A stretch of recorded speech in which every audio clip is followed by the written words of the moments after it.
Assalamualaikum warahmatullahi wabarakatuh. Pada kesempatan ini kita akan mempelajari tentang materi matematika kelas 8 semester ganjil, yaitu pada bab 2, koordinat kartesius. Di mana tujuan pembelajarannya, setelah mempelajari materi ini, diharapkan siswa mampu yang pertama menentukan posisi suatu titik dalam bidang koordinat kartesius, yang kedua menentukan kedudukan suatu titik terhadap sumbu X, yang ketiga menentukan kedudukan suatu titik terhadap sumbu Y, yang keempat menyelesaikan masalah yang berkaitan dengan kedudukan suatu titik terhadap sumbu X, dan yang kelima menyelesaikan masalah yang berkaitan dengan kedudukan suatu titik terhadap sumbu Y. Langsung saja kita masuk ke materi A. Sistem koordinat. Koordinat kartesius digunakan untuk menentukan objek titik-titik pada suatu bidang dengan menggunakan dua bilangan yang biasa disebut dengan koordinat X dan koordinat Y dari titik-titik tersebut. Untuk mendefinisikan koordinat diperlukan dua garis berarah tegak lurus satu sama lain, yaitu sumbu X dan sumbu Y, dan panjang unit yang dibuat tanda-tanda pada kedua sumbu tersebut. Nah, kedua sumbu tersebut terletak dalam satu bidang. Sumbu horizontal atau mendatar diberi nama X, dan sumbu vertikal atau tegak diberi nama Y.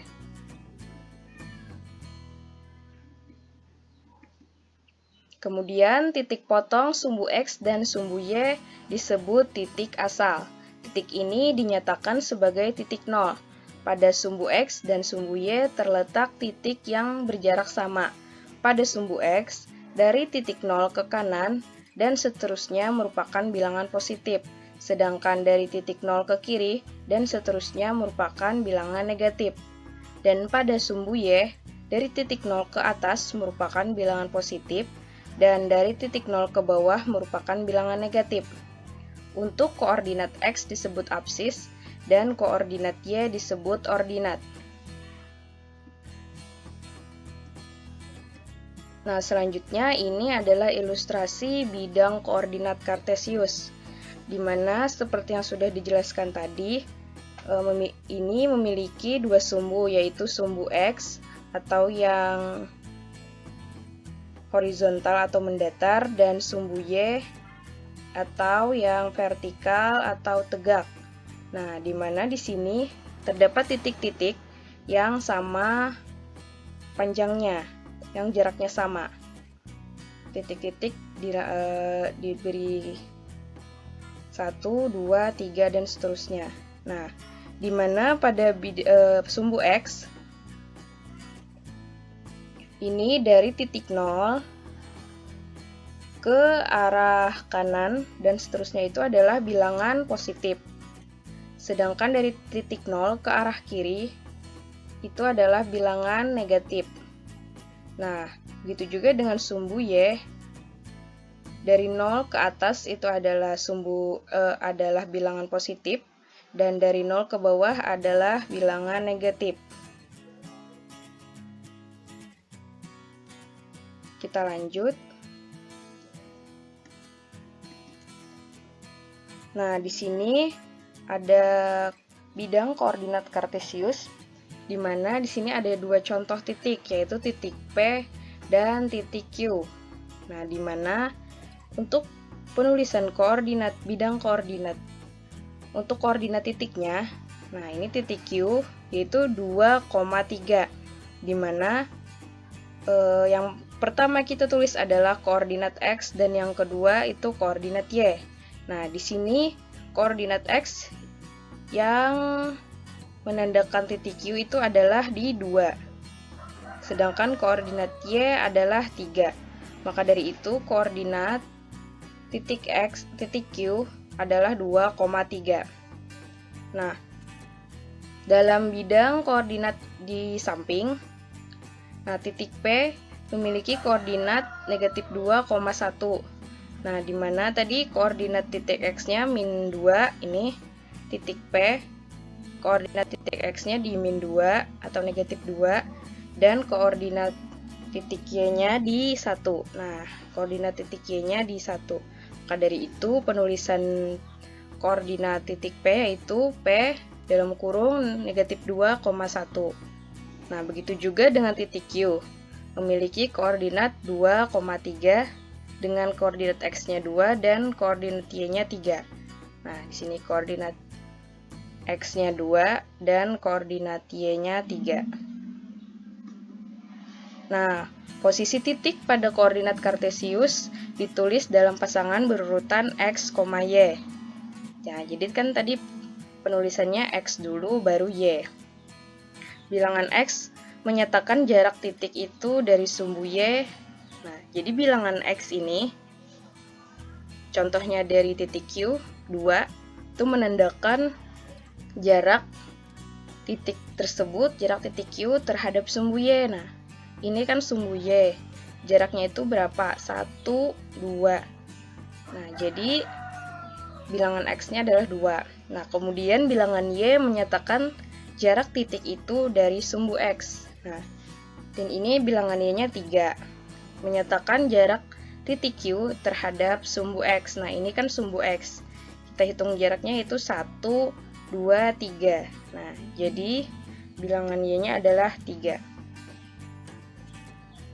Oke, selanjutnya. Nah, dalam bidang koordinat kartesius, sumbu X dan sumbu Y membagi bidang koordinat menjadi 4, yaitu kuadran 1, koordinat X positif, dan koordinat Y negatif. Nah, ini adalah wilayah kuadran 1, di mana untuk koordinat X yang positif dan koordinat Y yang positif. Kemudian yang kedua ada kuadran 2, di mana koordinat X-nya negatif dan koordinat Y-nya positif. Nah, ini adalah wilayah kuadran 2, di mana tadi koordinat X-nya negatif dan koordinat Y-nya positif. Nah, dan yang ketiga di sini kuadran 3, di mana koordinat X-nya negatif dan koordinat Y-nya negatif. Nah, ini adalah wilayah kuadran 3, di mana koordinat X-nya negatif dan koordinat Y-nya juga negatif.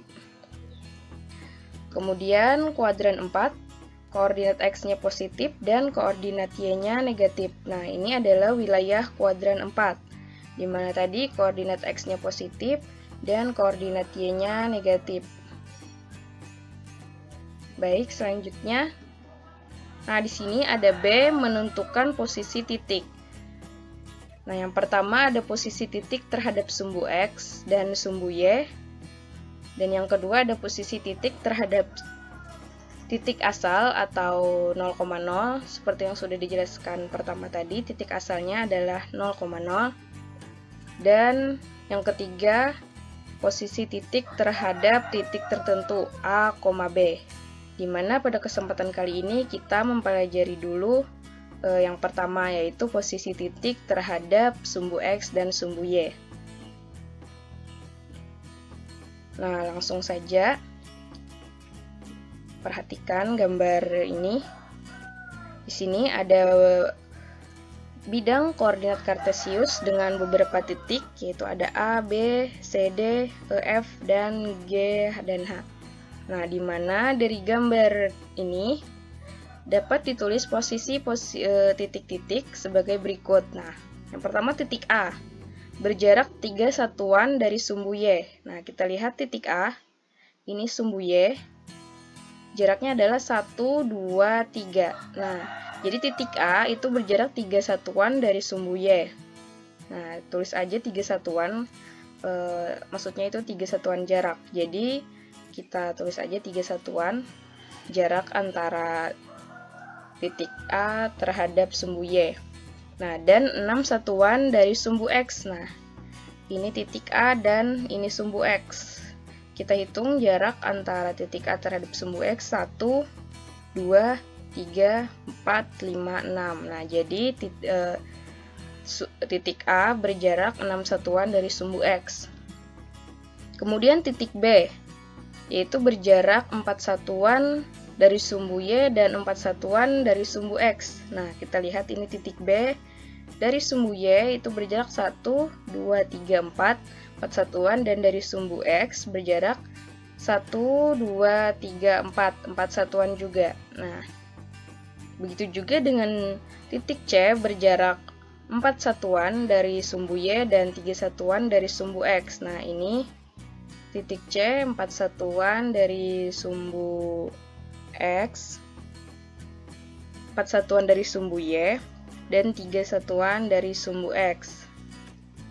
Dan juga titik D yang berjarak 6 satuan dari sumbu Y. Nah, ini jaraknya 6 satuan dari sumbu Y,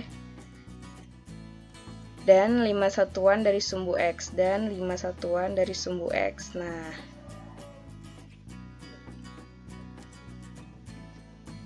selanjutnya masih gambar ini, yaitu titik E berjarak 5 satuan dari sumbu Y dan 5 satuan dari sumbu X. Ini titik E berjarak 5 satuan dari sumbu Y. Kita hitung 1, 2, 3, 4, 5, dan 5 satuan dari sumbu X. 1, 2, 3, 4, 5. Nah, di sini koordinat titik E-nya kan adalah negatif 5, negatif 5.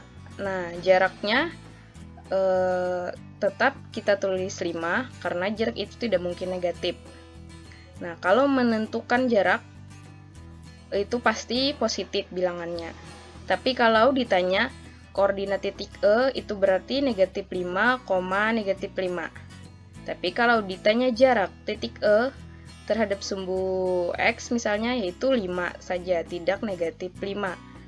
Walaupun letak titik E-nya berada pada kuadran 3 atau yang X-nya negatif dan Y-nya negatif. Nah, gitu. Kemudian titik F berjarak 3 satuan terhadap sumbu Y dan 3 satuan terhadap sumbu X. Titik G berjarak 2 satuan terhadap sumbu X dan 6 satuan terhadap sumbu Y. Kemudian titik H berjarak 6 satuan terhadap sumbu Y dan 5 satuan terhadap sumbu X. Nah, itu tadi penjelasan mengenai posisi titik terhadap sumbu X dan sumbu Y.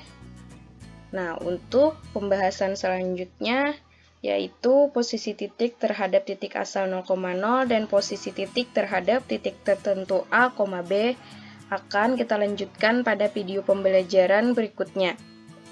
Nah, tadi kita sudah mempelajari materi tentang sistem koordinat, yaitu mengenal sistem koordinat kartesius dan memahami posisi titik terhadap sumbu X dan sumbu Y. Nah, sampai di sini dulu pembelajaran kita hari ini. Salah hilap mohon maaf. Tetap semangat belajarnya ya. Wassalamualaikum warahmatullahi wabarakatuh.